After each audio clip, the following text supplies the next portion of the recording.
ఆంధ్రప్రదేశ్ కు ముష్టి 15,000 కోట్లు బీజేపీ ఇస్తుందని పీసీసీ అధ్యక్షురాలు వైఎస్ షర్మిల అభిప్రాయపడ్డారు.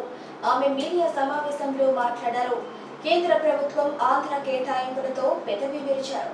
రాష్ట్రంలో ఉన్న టీడీపీ, వైఎస్ఆర్సీపీ ఎంపీలు బీజేపీకి మద్దతిస్తుంటే ప్రత్యేక హోదాకు ఎందుకు డిమాండ్ చేయలేదని ఆమె ప్రశ్నించారు. ఈ కార్యక్రమంలో పలువురు కాంగ్రెస్ నాయకులు పాల్గొన్నారు. ఈ రోజు బీజేపీ పార్టీ, కేంద్ర ప్రభుత్వంలో ఉన్న బీజేపీ పార్టీ బడ్జెట్ ప్రవేశపెట్టడం జరిగింది. ఈ బడ్జెట్ అనడం కంటే దీన్ని ఎన్నికల మేనిఫెస్టో అనడమే కరెక్ట్ కాబోలు. ఎన్నికల మేనిఫెస్టో అయితే ఏది పడితే అది చెప్పొచ్చు, ఏ వివరాలు లేకుండా చెప్పొచ్చు, ఏ హామీ అయినా ఇవ్వచ్చు. కానీ బడ్జెట్ అయితే నంబర్స్ తో కూడింది, డీటెయిల్స్ ఇస్తూ, నంబర్స్ చెప్తూ, టైం ఫ్రేమ్ చెప్తూ చేయాల్సింది బడ్జెట్. మరి బీజేపీ పార్టీ ప్రవేశపెట్టిన ఈ బడ్జెట్ ఎన్నికల మేనిఫెస్టోను తలపిస్తుంది. 4 అంశాలు మాత్రమే మాట్లాడారు ఆంధ్ర రాష్ట్రం గురించి.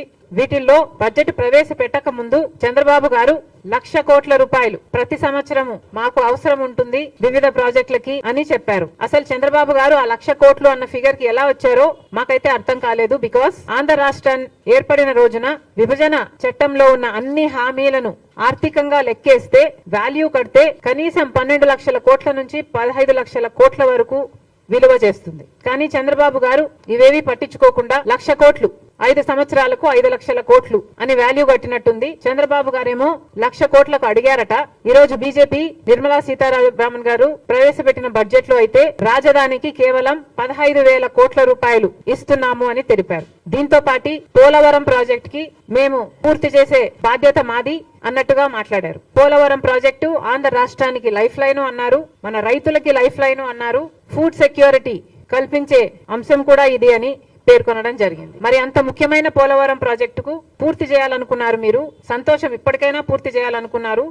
10 సంవత్సరాలుగా ఇది మా హామీ అయినప్పటికీ, 10 సంవత్సరాలుగా మీరేమీ చేయకపోయినప్పటికీ కనీసం ఇప్పటికైనా మీకు కనువిప్పు కలిగింది. పోలవరం ప్రాజెక్టుని పూర్తి చేస్తాము అని చెప్పారు. కానీ ఒక పక్క మా ముఖ్యమంత్రి గారు, ఆంధ్ర రాష్ట్ర ముఖ్యమంత్రి గారు 12,000 కోట్లు రీహాబిలిటేషన్ కే పడుతుంది అని ఒక పక్క చెప్తుండగా, ప్రాజెక్టు కాస్ట్ ఎంతో ఇంకా ప్రజలకు చెప్పకపోగా కేంద్ర ప్రభుత్వం మాత్రం పోలవరం ప్రాజెక్టుని పూర్తి చేస్తామని చెప్తున్నారు. దాంతో పాటు ఎప్పుడు పూర్తి చేస్తారు, ఎన్ని డబ్బులు ఇస్తారు, తక్షణం ఎంత ఇస్తారు, కనీసం ఆ రీహాబిలిటేషన్ కైనా ఇస్తారా, ఒక్క ఫిగర్ అయినా మీరు క్లారిటీ ఇచ్చుంటే బాగుండేది. అంత పెద్ద ప్రాజెక్టు మీరే అంటున్నారు లైఫ్ లైన్ అని, మీరే అంటున్నారు ఫుడ్ సెక్యూరిటీ కలిగించేది అని. మరి అంత ముఖ్యమైన ప్రాజెక్ట్ కి ఈ అంబిగ్విటీ ఎందుకో, ఇంత వేగంగా దీన్ని ఎందుకు మీరు హ్యాండిల్ చేశారో మాకైతే అర్థం కావటం లేదు. దీని తర్వాత కర్నూలు దగ్గర ఒక ఇండస్ట్రియల్ హబ్బు, కొప్పర్తి దగ్గర ఇంకొక ఇండస్ట్రియల్ హబ్బు సహకరిస్తామని చెప్పారు. దానికి సంబంధించి డబ్బులు ఇస్తామని అన్నారు. కానీ అవి కూడా ఎంత ఇస్తారో స్పష్టం చేయలేకపోయింది బీజేపీ పార్టీ. అంటే మీరు డబ్బులు ఇస్తాము ఇండస్ట్రియల్ డెవలప్మెంట్ కోసం అని చెప్తూనే ఎన్ని డబ్బులు ఇస్తారో చెప్పకపోతే అది మేము ఏమనుకోవాలి? అంటే రోడ్లకు, పైప్ లైన్లకు మీరు ఇస్తున్న డబ్బు 500 కోట్ల, లేకపోతే ఇన్ఫ్రాస్ట్రక్చర్ కూడా కలుపుకొని 5,000 కోట్ల? మీరు ఏం మాట్లాడుతున్నారు మాకైతే క్లారిటీ లేదు. అందుకే అంటున్నాం, బడ్జెట్ అంటే అంకెలకు సంబంధించిన విషయం. కానీ ఎక్కడా మీరు అంకెలు ఇవ్వకుండా వేగ్గా దీనికిస్తాం దానికిస్తాం అని కబుర్లు చెప్పినట్టుగా ఉంది ఎన్నికల మేనిఫెస్టో లాగా. ఇంకా గ్రాంట్స్ ఇస్తాం వెనుకబడిన ప్రాంతాలకి, ఉత్తరాంధ్రకైతేనేమి, రాయలసీమకైతేనేమి, ప్రకాశంకైతేనేమి గ్రాంట్స్ ఇస్తామని చెప్పారు. అది కూడా ఎప్పుడు ఇస్తారు, ఎంత ఇస్తారు, ఏ ప్రాంతానికి ఎంత ఇస్తారు, ఒకటైనా క్లారిటీ ఉందేమో, కనీసం టీడీపీకైనా జనసేనకైనా క్లారిటీ ఉందేమో ఆంధ్ర రాష్ట్ర ప్రజలకు చెప్పాలి. ఇలా ఏది క్లియర్ గా లేకుండా ఎన్నికల మేనిఫెస్టోను తలపించేటట్టు ఉంది బీజేపీ పార్టీ ప్రవేశపెట్టిన బడ్జెట్. అసలు మానేసి కొసరిచ్చినట్టు ఇవన్నీ మాట్లాడారు. గాని అసలు విషయం ఆంధ్ర రాష్ట్ర హక్కు అయిన ప్రత్యేక హోదా. మరి అసలు ప్రత్యేక హోదా గురించి మీరు ఎందుకు మాట్లాడటం లేదు? మీకు ఆంధ్ర రాష్ట్రం చాలా ముఖ్యమని చెప్పారు బడ్జెట్ ప్రసంగంలో. ఆంధ్ర రాష్ట్ర విభజన హక్కులన్నీ గౌరవిస్తూ మేము ప్రకటిస్తున్నాము అని చెప్పారు. కానీ మొట్టమొదటి అంశమే ప్రత్యేక హోదా కదా. మరి ఇవన్నీ మీరు ప్రకటించి అసలైన దాని గురించి అసలు మీరు మాట్లాడకనే పోతే మరి ప్రత్యేక హోదా మీరు ఇవ్వదలుచుకోవటం లేదా? ఇవ్వదలుచుకోకపోతే చెప్పే ధైర్యం మీకుందా? మోడీ గారు వచ్చి తిరుపతిలో సభ పెట్టి 5 సంవత్సరాలు కాదు 10 సంవత్సరాలకు ప్రత్యేక హోదా అని తెలుగు ప్రజలందరికీ, ఆంధ్ర రాష్ట్ర ప్రజలందరికీ మాటిచ్చిపోవడం జరిగింది. మరి ఆ మాటను మీరు నిలబెట్టుకోవడం లేదు అని మీరు చెప్పదలుచుకున్నారా? మరి ప్రస్తావనే లేదు అంటే మిమ్మల్ని ఏమనుకోవాలి? పార్లమెంట్ లో ఇది అప్రూవ్ అయింది, ఉభయ సభలలో ఇది అప్రూవ్ అయింది. ఆ రోజు ప్రధానమంత్రి అయితేనేమి, ప్రతిపక్ష నాయకుడుగా ఉన్న బీజేపీ అయితేనేమి, మొత్తం అందరూ ఒప్పుకున్న అంశం ప్రత్యేక హోదా ఆంధ్ర రాష్ట్రానికి. మరి కనీసం దాన్ని ఊసే లేదు. మరి మేము ఏమనుకోవాలి? ఒక పక్క ప్రత్యేక ప్యాకేజీల గురించి, గ్రాంట్స్ గురించి మీరు మాట్లాడుతున్నారు తప్పితే, అది కూడా అంబిగ్యూటీ, వేగ్ గా మాట్లాడుతున్నారు. కానీ ప్రత్యేక హోదా గురించి కనీసం ఊసు కూడా లేదు. నిన్న బీహార్ కు ప్రత్యేక హోదా ఇయ్యబోయేది లేదు అని చెప్పడం జరిగింది. మరి మేమేమనుకోవాలి? బీహార్ కు మీరు ఇయ్యాలా లేదా అన్నది మాకు సంబంధించిన విషయం. ఎందుకంటే బీహార్ లో వాళ్లకు హామీ లేదు. వాళ్లకు ప్రధానమంత్రి గారు పోయి, మోడీ గారు పోయి మేము 10 ఏళ్లు ప్రత్యేక హోదా ఇస్తాము అని బీహార్ లో మాట ఇచ్చింది లేదు. పార్లమెంట్ లో యాక్ట్ ప్రకారం వాళ్లకు ప్రత్యేక హోదా ఇస్తాము అన్న వాగ్దానము లేదు. కనుక బీజేపీ బీహార్ కు మీరు ప్రత్యేక హోదా ఇస్తారా ఇవ్వరా అన్నది మాకు సంబంధం లేని విషయం.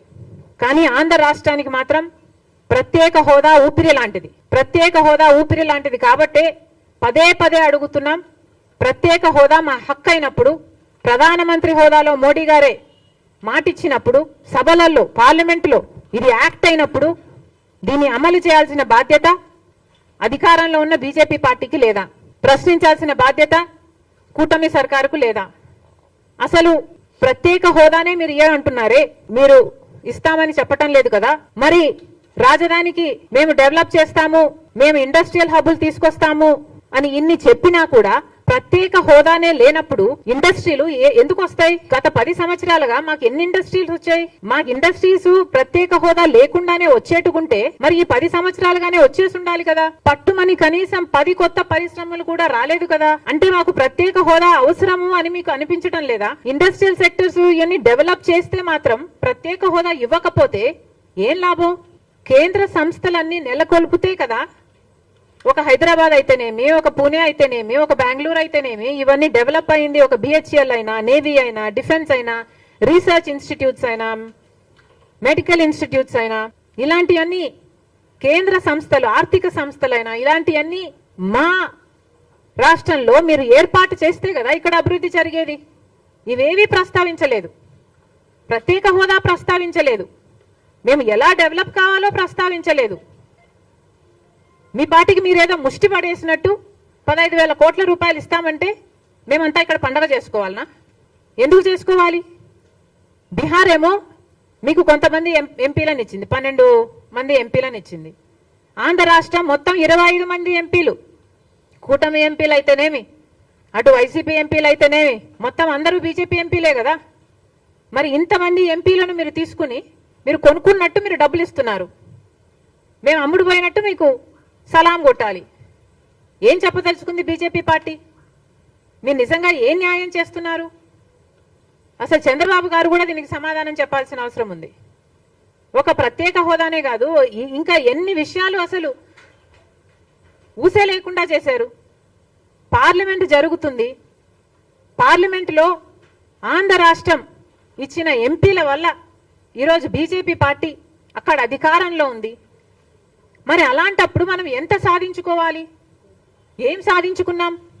15,000 కోట్లు అంటున్నారు. అంటే ఒక్కొక్క ఎంపీకి, టీడీపీ ఎంపీకి 16 మంది అయితే ఒక్కొక్కరికి 1000 కోట్లు ఇచ్చినట్ట, కొనుక్కున్నట్ట. ఇది ఎక్కడి న్యాయం అని అడుగుతున్నాం. మిగతా వాటి హామీల, మిగతా యాక్ట్, రీఆర్గనైజేషన్ యాక్ట్ లో వాటి సంగతి ఏమిటి? Railway zone, Kadapa steel factory, వీటికన్నిటికీ నిధులు అవసరం లేదా? వీటికన్నిటికీ కమిట్మెంట్స్ అవసరం లేదా? గత 10 సంవత్సరాలుగా మోసం చేస్తూనే ఉన్నారు. మళ్ళీ మోసం చేసే ఉద్దేశం ఉంది కాబట్టే కదా ఈ రోజు వరకు కూడా వాటి ప్రస్తావనే లేకుండా చేశారు. కనీసం విజయవాడ, విశాఖపట్నం లాంటి వాటిలో మాకు మెట్రోలు కూడా అవసరం లేదా? మేము ఎలా కట్టుకోవాలి? ఒక్కసారైనా ఆలోచన చేసి కదా, మన ప్రజల గురించి ఆలోచన చేస్తే కదా. ఈ 10 సంవత్సరాలలో మన గురించి ఏ రోజు ఆలోచన చేసింది బీజేపీ పార్టీ? అలాంటి బీజేపీ పార్టీతో చంద్రబాబు గారు కూటమి కట్టారు. మొదటి నుంచి చెప్తూనే ఉన్నాం, పగులు పడిన గోతిలోనే మళ్ళీ రాత్రి పడతారు జాగ్రత్త అని. 10 సంవత్సరాలు మోసం చేశాడు మోడీ గారు. మళ్ళీ ఇప్పుడు ఈ సంవత్సరం మళ్ళీ మోసం చేశాడు మోడీ గారు. ఇక ఎన్నిసార్లు మోసం చేస్తారు? అన్నీ మోసాలే. ఇంతకుముందు ఏమన్నారు? 2022 కల్లా అందరికీ ఇల్లు అన్నారు. మరి ఇప్పుడు ఏమంటున్నారు? ఈ బడ్జెట్లో మళ్ళీ 3,000 మళ్ళీ 1 కోటి ఇల్లు అంటున్నారు, 3 కోట్ల ఇల్లులు అంటున్నారు. అది మోసమా? ఇది మోసమా? ఇంతకు ముందేమో స్మార్ట్ సిటీలు అన్నారు, స్మార్ట్గా మోసం చేశారు. ఇప్పుడు మళ్ళీ క్రియేటివ్ రీప్రోగ్రామింగ్ అంటున్నారు. ఎన్ని రకాలుగా మోసం చేస్తారు? మళ్ళీ చెప్తున్నాం, గత 10 సంవత్సరాలుగా ఆంధ్ర రాష్ట్ర ప్రజలను మోసం చేస్తూనే ఉన్నారు. మళ్ళీ మళ్ళీ మోసపోవటానికి మేము సిద్ధంగా లేము. కూటమి సర్కార్ను మళ్ళీ డిమాండ్ చేస్తున్నాం, ఇప్పటికైనా ఆలోచన చేయండి. ఇది బీజేపీ తత్వం. మీరు 1,00,000 కోట్లు అడిగితే 15 కోట్లు వచ్చి చేతులు దులుపుకున్నారు. ఇది బీజేపీ తత్వం. 10 సంవత్సరాలుగా మనం మోసం చేసినట్టే ఈ 5 సంవత్సరాలు కూడా బీజేపీ పార్టీ మోసం చేస్తుంది. కాదు అని మీరు కూడా ధైర్యంగా చెప్పలేని పరిస్థితి ఈరోజు ఉంది అంటే ఈరోజు ఆంధ్ర రాష్ట్ర పరిస్థితి ఎంత దయనీయంగా ఉందో అర్థం చేసుకోండి. మళ్ళీ చెప్తున్నాం, ఈ బడ్జెట్ లాగా లేదు, మేనిఫెస్టో లాగా ఉంది. ఈ బడ్జెట్ వల్ల అటు ఆంధ్ర రాష్ట్ర ప్రజలు కానీ, దేశంలోని ప్రజలు కానీ, యువత కానీ, చిన్న వ్యాపారులు కానీ, ఆర్థిక వ్యవస్థ కానీ ఎవరు హర్షించని బడ్జెట్ ఇది. అందుకే సెన్సెక్స్ కూడా బడ్జెట్ అయిన వెంటనే 1200 పాయింట్లు అది కూలిపోయింది. మళ్ళీ చెప్తున్నాం చంద్రబాబు గారు, మీరు బీజేపీ పార్టీతో కూటమి కట్టారు. ఇంతవరకు మోసం చేసింది చాలు, మోసపోయింది చాలు. ఇప్పటికైనా కళ్ళు తెరవండి. మీరు మద్దతు ఇవ్వడము అనవసరం, బీజేపీ పార్టీకి మద్దతు ఇవ్వడము అనవసరం. ఇప్పటికైనా మీ మద్దతు విరమించుకోండి. బీజేపీ పార్టీ అధికారంలో ఉన్నంత వరకు ఆంధ్ర రాష్ట్రానికి న్యాయం జరగదు. నేను ఎంక్వైరీ చేశాను అనలేదు కదా, స్వయంగా వెళ్ళి నేనేమన్నాను? నిన్న చెప్పిన మాటలు మీకు కూడా గుర్తుంటే, నిన్న చెప్పిన మాటలు నేను ఇటు సాక్షి మీడియాను నేను అడగలేదు, తెలుగుదేశం మీడియా వాళ్ళను నేను అడగలేదు, న్యూట్రల్ మీడియా వాళ్ళని నేను ఎంక్వైర్ చేస్తే అన్న పదం నేను చాలా స్పష్టంగా వాడాను. ఇక వాళ్ళ కళ్ళు నెత్తికెక్కే అనుకున్నాను, చెవులు కూడా మూసేసుకున్నారని ఇప్పుడు నాకు అర్థమైంది. మేము న్యూట్రల్ మీడియా వాళ్ళని అడిగాము, న్యూట్రల్ మీడియా వాళ్ళు మాకు చెప్పిన అంశాలనే ప్రజల ముందు పెట్టాము. న్యూట్రల్ మీడియా వాళ్ళు మాకు చెప్పిన విషయం ఏమిటి అంటే, మర్డర్ అయిన వాడు, మర్డర్ చేసిన వాడు ఇద్దరు వైసీపీ పార్టీకి చెందిన వాళ్ళే. కొద్ది కాలం వరకు కూడా, బంటిల్ వెరీ రీసెంట్లీ కూడా ఇద్దరు వైసీపీ పార్టీకి చెందిన వాళ్ళే. ఇద్దరు వైసీపీ పార్టీలో ఉన్నప్పుడే వీళ్ళిద్దరికీ విభేదాలు ఉన్నాయి. వైసీపీ పార్టీలో ఉన్నప్పుడే ఒకరి మీద ఒకరు కేసులు పెట్టుకున్నారు. వైసీపీ పార్టీలో ఉన్నప్పుడే ఒకరిని ఒకరు జైల్లో కూడా పెట్టారట. వైసీపీ పార్టీలో ఇద్దరు ఉన్నప్పుడే ఒకరి ఇళ్ల మీదికి ఒకరు కూడా వెళ్ళటం జరిగిందట. ఇద్దరు వైసీపీ పార్టీలో ఉన్నప్పుడే వైసీపీ పార్టీ ఇన్ఛార్జ్ కూడా పంచాయతీ చేయబోయాడు. ఇవన్నీ మాకు లోకల్ మీడియా ద్వారా మేము ఎంక్వైరీ చేస్తే మాకు అర్థమైన విషయం. కాబట్టి ఇది పొలిటికల్ మర్డర్ కాదు. ఇద్దరికి వ్యక్తిగత డిఫరెన్సెస్, వాళ్ళు వైసీపీ పార్టీలో కలిసి ఉన్నప్పుడే నుంచే ఈ డిఫరెన్సెస్ కొనసాగాయి అన్న విషయం మాకు అర్థమైంది. మరి ఇది పొలిటికల్ మర్డరే కానప్పుడు ఒక పార్టీ మొత్తము ఢిల్లీలో ఎందుకు ధర్నా చేస్తున్నారు అని అడుగుతున్నాం. మీరు ఢిల్లీలో ధర్నా చేస్తున్నారు మీ ఉనికి కోసం, మీరు అటెన్షన్ డ్రా చేయడం కోసం, ఇక్కడ అసెంబ్లీని తప్పించుకోవడం కోసం. మరి మీరు ధర్నాలు చేసే వాళ్ళే అయితే ప్రత్యేక హోదా కోసం 5 సంవత్సరాలుగా ఎందుకు ఢిల్లీలో ధర్నా చేయలేదు? మీరు ధర్నాలు చేసే వాళ్ళే అయితే పోలవరం కోసం ఎందుకు ధర్నాలు చేయలేదు? కడప స్టీల్ ఫ్యాక్టరీ సొంత నియోజకవర్గం కదా, మరి దానికోసం ఎందుకు ధర్నాలు చేయలేదు? విశాఖపట్నం స్టీల్ మునిగిపోతుంది, క్యాప్టివ్ మైన్స్ కావాలి అని ఆ రోజు ఎందుకు ధర్నాలు చేయలేదు? ఇవన్నీ జగన్మోహన్ రెడ్డి గారు సమాధానం చెప్పాల్సిన అంశాలు కాబట్టే మేము ప్రశ్నించడం జరిగింది. ఈరోజు మీ సొంత పార్టీ విషయాన్ని ఏదైనా జాతీయ సమస్య అయినట్టు దానికి ఒక పెద్ద పిక్చర్ ఇచ్చి ఢిల్లీ వరకు వెళ్ళి ధర్నా చేస్తున్నారే. మరి ఇక్కడ వరదల్లో జనాలు మునిగిపోతున్నారు. రేపు నేను కూడా పోతున్నా ఒక ప్రాంతానికి, మరి మీరు ఎందుకు పోవటం లేదు అలాంటి ప్రాంతాలకి? వాళ్ళకు భరోసా కల్పించాల్సిన అవసరం లేదా? తెలుగుదేశం పార్టీ వాళ్ళు ఇప్పటి వరకు ఇది ఇస్తాము కాంపన్సేషన్ అని చెప్పలేదు బాధితులకి. మీరు డిమాండ్ చేయాల్సిన అవసరం మీకు లేదా? ఇక్కడ అసెంబ్లీ జరుగుతుంది, ఒక పక్క అసెంబ్లీలో ల్యాండ్ టైటిలింగ్ యాక్ట్ రద్దు చేస్తామంటున్నారు. మరి జగన్మోహన్ రెడ్డి గారు ల్యాండ్ టైటిలింగ్ యాక్ట్ ప్రపోజ్ చేసిన వాడైతే దాని మీద డిస్కషన్ జరపాల్సిన అవసరం లేదా? ఈయన అసలు ఆ యాక్ట్ ఎందుకు పెట్టాలనుకున్నాడో చెప్పాల్సిన అవసరం లేదా ప్రజలకి? ఇది ప్రజాస్వామ్యమేనా? జగన్మోహన్ రెడ్డి గారికి గుర్తుందా? అసెంబ్లీలో బిల్లులు పాస్ అవుతాయి కదా, దాని మీద డిస్కషన్ చేయరంటనా? వీళ్ళకు ఉన్నదే 11 మంది. మరి వీళ్ళు కూడా ప్రశ్నించకపోతే ఇంకా ఎవరు ప్రశ్నిస్తారు? ఇది ప్రజల సమస్య కాబట్టి, ప్రజలు ఎన్నుకున్న వాళ్ళు వీళ్ళు కాబట్టి మేము దీని గురించి మాట్లాడడం జరిగింది. ఆ మాత్రం అర్థం చేసుకునే ఇంగితం వాళ్ళకి లేకపోతే వాళ్ళని ఇంకా ఎవడు బాగు చేయలేదు, పతనం అయిపోయారు. ప్రత్యేక హోదా అన్నది మనకు ఊపిరి లాంటిది అని మనం పదే పదే చెప్పడానికి కారణం ఒకటే. మీరు ఎన్ని గ్రాంట్లు ఇచ్చినా, ఎన్ని ప్యాకేజీలు ఇచ్చినా, ఇలా 15,000 ముష్టి పడేసినట్టు మీరు ఎన్నిసార్లు ఇచ్చినా ఇవేవి ప్రత్యేక హోదాకి సాటి కాదు. ప్రత్యేక హోదా వచ్చింది అంటే మన రాష్ట్రానికి పక్క రాష్ట్రాలకు ప్రత్యేక హోదా వస్తే వేల పరిశ్రమలు వాళ్ళకి ఎలా వచ్చాయో మనకు కూడా వేల పరిశ్రమలు వస్తాయి, మన బిడ్డలకు ఉద్యోగాలు వస్తాయి, మనకు అభివృద్ధి జరుగుతుంది అని మేము ప్రత్యేక హోదా గురించి మాట్లాడుతున్నాం. కానీ మేము మాత్రమే ఎందుకు మాట్లాడుతున్నాం అన్నది నా ప్రశ్న. మీరు ఒక గ్రాంట్ గురించి మాట్లాడిన వాళ్ళు ప్రత్యేక హోదా ఇంకా అంతకంటే ముఖ్యం కదా. అసలు మానేసి కొసరిస్తామంటే ఎట్లా? అసలే కదా ప్రత్యేక హోదా, అసలైంది కదా. మరి అసలు గురించి మాట్లాడండి. అసలు ప్రత్యేక హోదా గురించి మీరు మాట్లాడకపోతే గ్రాంట్ ఇస్తామంటే మరి జనాలకి భయాలు కలుగుతాయి. మరి గ్రాంట్ ఇచ్చి ప్రత్యేక హోదాని వీళ్ళు మర్చిపోతున్నారా అని, పక్కన పెట్టేస్తున్నారా అని.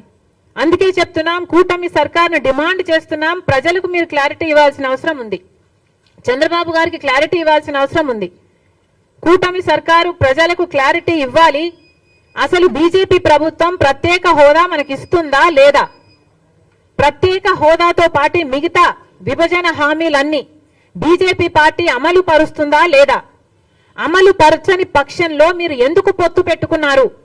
పోనీ ఇప్పటికైనా అమలు పరచము అని వాళ్ళంటే మీరు పొత్తు విత్డ్రా చేసుకోమని కాంగ్రెస్ పార్టీ డిమాండ్ చేస్తుంది.